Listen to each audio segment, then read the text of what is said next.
அரங்கு நிறைந்த கூட்டம், அதுவும் பெண்கள், அடுப்பூதும் பெண்களுக்கு படிப்பதற்கு அப்படிங்கிற நிலை மாற வேண்டும் என்று சொன்னான் பாரதி. நான் அடுப்பூதி கொண்டிருந்தாலும் பரவாயில்லை, என் வீட்டு பிள்ளைகள் படிக்க வேண்டும் என்று சொல்லி உங்கள் ஒவ்வொரு வீட்டு பிள்ளைகளையும் படிக்க வைத்து பட்டங்களாலும் சட்டங்கள் செய்யவும் பாரியல் பெண்கள் நடத்த வந்தோம் என்ற மகாகவி பாரதியின் கனவை நனவாக்கி இங்கு வீற்றிருக்கும் அத்துணை மகளிருக்கும் உங்கள் வீட்டு பெண்மணியாக இருந்து என்னுடைய வணக்கங்களை தெரிவித்துக் கொள்கிறேன்.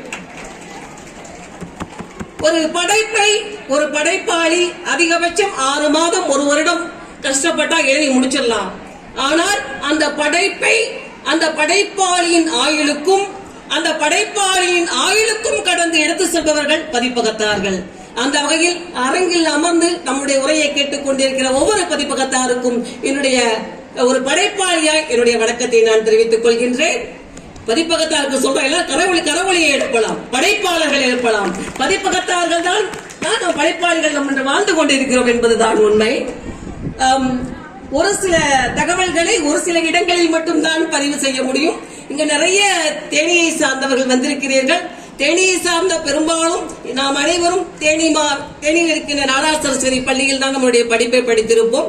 அந்த வகையில் நானும் தேனியில் இருக்கின்ற நாடார் சரஸ்வதி பள்ளியில் தான் என்னுடைய பள்ளி படிப்பை படித்தேன்.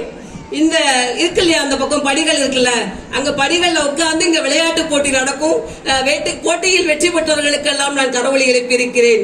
இன்று எனக்காகவும் கரவொலி எழுப்ப இருக்கிறார்கள் என்று சொன்னால் படைப்புலகம் எனக்கு இந்த வாய்ப்பை கொடுத்திருக்கிறது என்றுதான் சொல்ல வேண்டும். அடுத்தபடியாக இன்னைக்கு நம்ம புத்தக கண்காட்சி நிர்வாகத்தில் ஏற்பாடு செய்யும் போது என்ன பண்ணிருக்காங்க, ஒரு செக் பாயிண்ட் வச்சிருக்காங்க. படைப்பாளிகளாக இருந்தாலும் எதுவா இருந்தாலும் ஒரு தடவை தான் மேலே ஏறணும் அப்படின்னு சொல்லிட்டு தொலைபேசியில சொன்னாங்க. அப்போது தோழர் அழகசாமி அவர்கள் அன்போடு என்னை அழைத்து, தோழர், என்னுடைய புத்தகத்தை நீங்கள் மதிப்புரை செய்கிறீர்களா, இல்லை நான் உங்களுடைய புத்தகத்தை மதிப்புரை செய்ய வேண்டுமா என்று கேட்டார். ஒரு தாய்க்கு 4-5 பிள்ளைகள் இருக்கலாம். ஆனால் தன் அண்ணனுக்கோ தம்பிக்கோ அக்காவுக்கோ, ஏன் பக்கத்து வீட்டுக்கு பிள்ளைக்கு குழந்தை பிறந்தா கூட அந்த குழந்தையை எடுத்து கொஞ்சம் தான் நம்ம பிடிப்பாங்க. அந்த வகையில் அவருடைய முதல் படைப்பான அசைவுகளின் அர்த்தங்கள் என்ற படைப்பை என்னுடைய கைகளில் ஏந்தி வார்த்தைகளால் கொஞ்சி மகிழ்வதில் பெரும் மகிழ்ச்சி அடைகின்றேன். புலிக்கு பிறந்தது பூனையாகுமா என்கின்ற வகையில் அவருடைய மகள் அன்பு புதல்வி சபிதா அவர்கள் தான் நம்ம பின்னாடி இருக்க அந்த லட்சணையினுடைய உரிமையாளர். நின்று வீடியோ எடுத்துக் கொண்டிருக்கின்றார். அந்த வகையில் தோழர் கொஞ்சம் எந்த சின்ன நல்லா இருக்கும். இருவருக்கும் கரவொலியால் உங்களுடைய அன்பினை பரிமாறிக் கொள்ளுங்கள். பொதுவா நம்ம உடம்புல அசைவு இல்லைன்னா எப்படி இருக்கும்? அசைவு இல்லைன்னா என்ன சொல்லுவோம்? உடலில் உயிர் இல்லாததுக்கு சமம். நம்மளுடைய ஒவ்வொரு அசைவுகளுக்கும் ஒரு அர்த்தம் உண்டு. இன்னைக்கு பேருந்துல வந்துட்டு இருந்தேன், சிற்றுந்துல வந்துட்டு இருக்கும் போது இங்க அந்த ஒரு குழந்தை இங்க விளையாடி கொண்டிருந்தது. அந்த குழந்தைய பார்த்து முறைச்சு நான் பார்க்கவும் திரும்பிச்சு. வந்திருப்பேங்க, அவங்க அம்மாவுக்கு ஞாபகம் இருக்கும். நானும் பாக்குறேன், அது என்னை பார்த்து திரும்பிக்கிறது.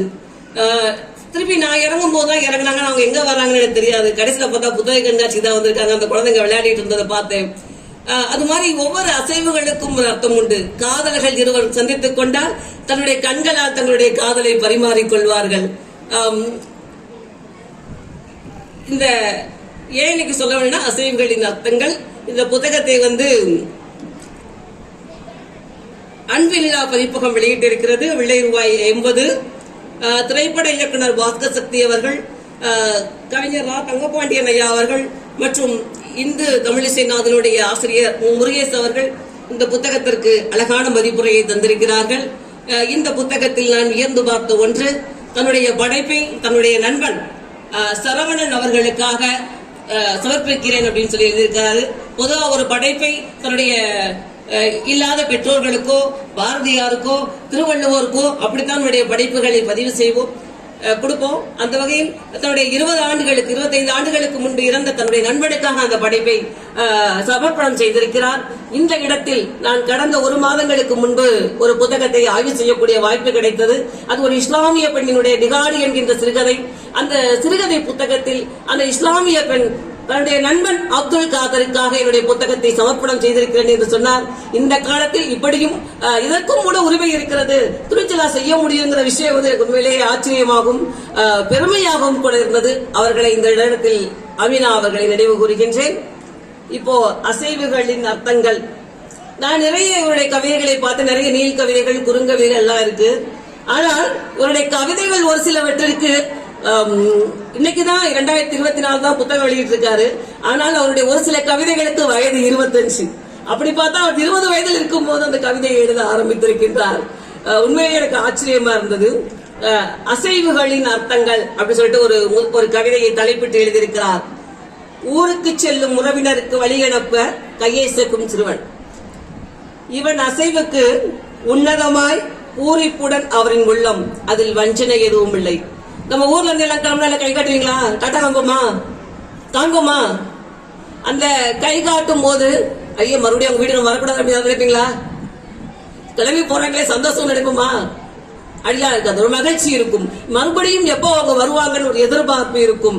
அப்படியே சொல்லிக்கிட்டு வர்றது கவிஞர் பின்னாடி என்ன பண்ணிருக்கிறாங்கன்னா, ஒவ்வொரு அரசியல்வாதிகளும் தன்னுடைய கைகளை காட்டி ஓட்டு கேட்டுக் கொண்டு செல்கிறார்கள். ஆனால் அவர்களுடைய விரல்கள் மற்றும் பச்சோந்திகள் போல் மாறிக்கொண்டிருக்கிறது என்று சொல்லி தன்னுடைய நம்முடைய குரலாக இயல்பா எல்லாருமே நம்முடைய குரலை பதிவு செய்ய முடியாது. ஒரு படைப்பாளியால் தான் ஒரு துணிச்சலான தன்னுடைய கருத்துக்களை பதிவு செய்ய முடியும். அந்த வகையில் எனக்கு அவருடைய பாராட்டுக்கள். இன்னைக்கு நிறைய எல்லாருக்குமே ஆசை என்னன்னா, நான் எப்படியாவது ஒரு அரசு பணியாளராக வேண்டும் அப்படிங்கிற எண்ணம் தான் எல்லாருக்குமே பெரும்பாலும் இருக்கும். அரசு பணியாளராக ஆகணும், நான் ஒரு ஆட்சியராக ஆக வேண்டும், நான் ஒரு ஏதாவது ஒரு குரூப் 4 போயிடணும், நான் வேலைக்கு போகலாம் உள்ள போயிடணும் அப்படின்னு சொல்லிட்டு ஒரு ஆதங்கம் இருக்கும் பாத்தீங்களா? அந்த ஆதங்கத்தை அவருடைய ஒரு கவிதையில் நான் பார்த்தேன். என் போலவே என்று எழுதியிருந்தார். எத்தனை ஜாக்கெட் எடுத்தாலும் மேட்சிங் கிடைக்கவில்லை துணிக்கடையில் மாடி வீட்டு அக்கா. நிறைய உண்மைதானே? கடைகடையா ஏறுவாடா, மேட்சிங் கிடைக்காது. அரை மணி நேரமாகியும் பாலா போட வரட்டு இருமல், நிக்காமல் போராட்டம் திண்ணையில் என் தாத்தா. இப்படியே எழுதிட்டு வந்து விடிஞ்சு 8 மணி ஆனாலும் வாசல் கூட தெளிக்காமல் படுத்து கிடக்கும் பக்கத்து வீட்டு பரிமளா. இப்படியே எழுதிட்டே வந்துட்டு கடைசியில சொல்றாரு, எத்தனை முறை அரசு தேர்வு எழுதியும் வேலை கிடைக்காமல் இருக்கிறது, என் போலவே வாழ்க்கையா இருக்கிறது எல்லாம் அப்படின்னு சொல்லிட்டு அவர் வேலை இல்லாமல் கஷ்டப்பட்ட காலத்தை வந்து பதிவு செய்திருக்கிறார். நான் நேற்று என்னுடைய சகோதரனுடைய புத்தகத்தை ஆய்வு போறேன் அப்படின்னு சொல்லிட்டு என்னுடைய வாட்ஸ்அப்ல நிலைப்பாடு வைத்திருந்தேன். என்னுடன் பணியாற்றும் ஒரு சகோதரர் எனக்கு ஒரு குறுஞ்செய்தி அனுப்பியிருந்தார். அக்கா, அழகர் அண்ணா வந்து 12 வருடங்களுக்கு முன்பு திண்ணையில் ஒரு அமைப்பு இருக்கு இல்லையா, போட்டித் தேர்வாளர்களுக்கெல்லாம் பயிற்சி எடுப்பாங்க. அங்க வந்து அழகர் அண்ணா 12 வருடங்களுக்கு முன்பு எனக்கு பயிற்சி கொடுத்தார். நான் இன்று எங்களுடைய அலுவலகத்தில் அரசு பணியாளராக இருக்கிறேன் என்று சொன்னால் அந்த அளவிற்கு ஒரு திறமையானவராக நான் அவரை பார்க்கின்றேன். வாழ்த்துக்கள் சகோதரர்கள். அவங்களுக்கு நிறைய கவிதைகளை பதிவு செய்திருக்கிறார். பொதுவா என்னன்னா, நிறைய மரபு கவிதைகள் இருக்கு, நிறைய கவிதைகள்லாம் இருக்கு. உள்ளொன்று வைத்து புறமொன்று சொல்கிறது நவீன கவிதை. இது நான் எழுதிய கவிதை. உள்ளொன்று வைத்து புறமொன்று சொல்கிறது நவீன கவிதை. என்ன அர்த்தம்னே புரியாது, ஆனா அதோட மண்டையை போட்டு உடைக்கிறார்கள், தெம்பு இருக்காது. அந்த வகையில் நானும் வாழ்வியல் யதார்த்தங்களைத்தான் என்னுடைய படைப்புகளாக தந்திருக்கிறேன். என்னுடைய பிரதிபிம்பமாக, என்னுடைய பிம்பமாக நான் அவரை இந்த படைப்பில் பார்த்தேன். நிறைய நம்ம பொதுவா நினைப்பீங்க, அரசு பணியாளர்கள்லாம் இங்க இருக்கிறவெல்லாம் பெரும்பாலும் அரசு பணியாளர் இருப்பாங்க, எல்லாருமே இருக்கிறாங்க. நான் அடுத்து நிறைய அலுவலர்கள்லாம் வருவாங்க. நம்ம உள்ள இன்னைக்கு நீங்க எல்லாம் மகளிர் சுய உதவி குழுல இருக்கீங்க, உள்ள போவீங்க, இத்தனை பேர் இருக்கிறாங்களே, நமக்கு இந்த காகிதத்தில் கையெழுத்து போட்டு கொடுக்க மாட்டாங்களா, இவங்க என்ன பண்றாங்க, அப்படி இப்படிலாம் நிறைய வந்து நமக்குள்ள எல்லாம் ஒரு கேள்விகள் இருக்கும். அத்துணை பணியாளர்களும் சிரமங்களோடு தான் அங்கு பணியாற்றிக் கொண்டிருக்கிறார்கள் என்பதுதான் உண்மை. குறைவான பணியாளர்கள், நீங்க ஒரு ஆள் உங்களுக்கு போராட்டம், ஆனால் அவர்கள் 1000 பேருக்கு பதில் சொல்ல வேண்டும். அந்த மாதிரி இதை கூட நிறைய இடங்கள்ல வந்து அவர் பதிவு செய்திருக்கிறார். அலைபேசியை ஒரு மாய பேசி என்று பதிவு செய்திருக்கிறார். எங்க கடவுள்கிட்ட போய் செல்ஃபி எடுத்துறாங்க, கடவுள்கிட்ட கூட ஈஸியா போய் செல்ஃபி எடுத்துறாங்க.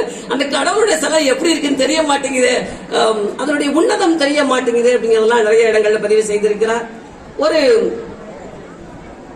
நீங்க நிறைய மகளிர் சுய உதவிக்குள்ள வந்திருப்பீங்க, அன்றாட தொழிலாளர்கள் எல்லாம் இருப்பீங்க. ஆனால் ஒரு அரசு பணியாளருக்கு ஒரு விடுமுறை கிடைப்பது என்பது பெரிய விஷயம்.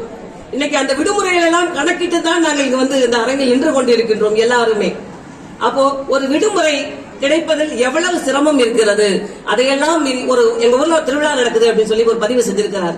ஜாதி மதங்களை கடந்து எல்லாரும் சேர்ந்து நாங்க வந்து ஜாதி எல்லாம் இல்லாம ஒரு திருவிழா கொண்டாடுறோம். வருஷத்துக்கு ஒரு தடவை தான் திருவிழாவுக்கு போறோம். ஆனா அந்த திருவிழாவுக்கு போறது கேட்கும் போது, விடுமுறை கேட்கும் போது கூட எங்களுக்கு கிடைக்கலையே அப்படிங்கிற ஒரு ஆதங்கத்தை எங்களில் ஒருவராக அவர் பதிவு செய்திருக்கிறார். சரி, இப்படியே சொல்றாரு. மணிப்பூரில் நடந்த ஒரு கொஞ்ச நாளைக்கு முன்னாடி சம்பவத்தை நடந்தது தெரியும். அந்த பாலியல் பலாத்காரங்கள் ஒரு கொதிச்சு எழுந்ததான் பாக்குறேன். மனிதம் அழிந்து போனதற்கு மணிப்பூரை சாட்சி, சமூகம் நிர்வாணமானது மணிப்பூரில் என்று தன்னுடைய ஆக்ரோஷமான வார்த்தைகளை பதிவு செய்திருக்கிறார். இப்படியே நான் படிச்சுட்டு வரும்போது கொஞ்சம் யோசனை பண்ணி பார்த்தேன். ஏன் இவர் இந்த மாதிரி கவிதைகளே எழுதியிருக்கிறாரு? இதற்கு காதல் கவிதைகள்லாம் வராதா? ஒரு கவிதை புத்தகம் எடுத்திருந்தா 2 காதல் கவிதை இருந்தாதான் படிக்கிறவங்களுக்கு திருப்தியா இருக்கும் அப்படின்னு படிச்சு பார்த்தேன். உன்னுடன் அப்படிப்பட்ட ஒரு காதல் கவிதை. உன்னிடம் பேசும் போதெல்லாம் சரியாக கேட்கவில்லை என பொய்யுரைப்பதன் காரணம்.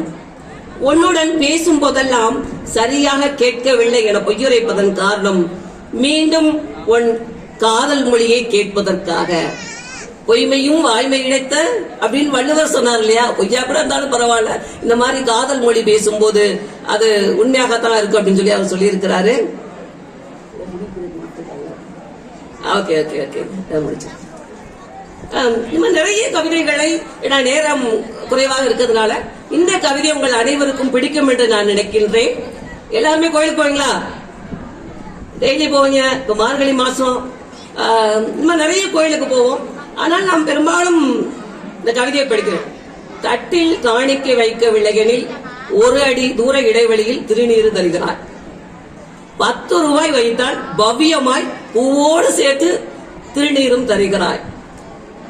50 ரூபாய் போட்டால் அடுத்தவர் இறைவனுக்கு படைத்த மாலையை அப்படியே அள்ளி தருகிறாயே. நீ பூசாரியா இல்ல வியாபாரியா? நீ பூசாரியா இல்ல வியாபாரியா அப்படின்னு கேட்டிருக்காரு. இது எல்லாமே நமக்கானதுதான். நான் இந்த இடத்தில் ஒரு கருத்தை பொதுவான முறையில் என்னுடைய பார்வையில் பதிவு செய்யலாம் என்று இருக்கிறேன். அதாவது நம்ம நிறைய பிரபலமான ஆலயங்களுக்கு தான் நம்மளுடைய சுற்றுலா பயணங்கள்லாம் போவோம். அந்த இடங்களுக்கு காணிக்கை போடுறோமோ இல்லையோ அது வேற விஷயம். நிறைய உள்ளீடான கிராமங்களில், நிறைய வெளியூர்கள்ல நிறைய கோவில்கள் ஆலயங்கள்லாம் இருக்கு. அங்கெல்லாம் எப்பயாவது ஒரு நிறைய மக்கள் கூட்டம் வரும். அங்கே காணிக்கை செலுத்துவது தவறில்லை. இந்த மாதிரி பெரிய பெரிய ஆலயங்கள்ல காத்திருந்தாலும் சாமி கும்பிட்டுவாங்க, காணிக்கை போட்டுதான் சாமி கும்பிட்டு வரணும் அப்படிங்கிற அவசியம் இல்லை. எங்கிருந்தாலும் கடவுள் நமக்கு செய்ய வேண்டியதை செய்வார். நல்ல மனம் படைத்தவருக்கு எல்லாம் நல்லதே நடக்கும் அப்படிங்கறதா என்னுடைய கருத்து.